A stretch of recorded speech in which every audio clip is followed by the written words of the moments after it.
बिहारमध्ये जातीयवाद किती विकृतपणे फोफावलाय हे जाणून घ्यायचं असेल तर हा व्हिडिओ बघा। तो मैं जा रहा हूँ भाई, पंडित जी के घर पे दूध देने। अब आप लोग बताओ इसमें पानी मिलाऊं या जहर। दुधाचं कॅन घेऊन व्हिडिओ रील बनवणारा हा विकृत जातीनं यादव असून त्याच्या शंड मेंदूत विष भरलं आहे।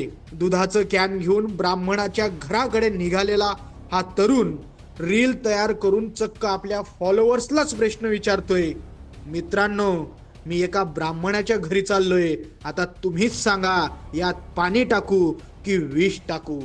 लालू आणि त्याच्या चेल्या चपाट्यांनी बिहारमध्ये अशा प्रकारे जातीय विष पेरलंय आणि त्यातूनच उगवलेलं हे पण एक विषारी पीक आहे। मुठभर असलेल्या ब्राह्मण जातीला टार्गेट करून ही शंड विचारांची पिलावळं देशाचा आणि समाजाचा जातीय सलोखा बिघडवतात। यांच्यावर वेळीच कायद्याचा बडगा उगारून धडा शिकवला पाहिजे। कायद्याचा बडगा नक्कीच दाखवला जाईल।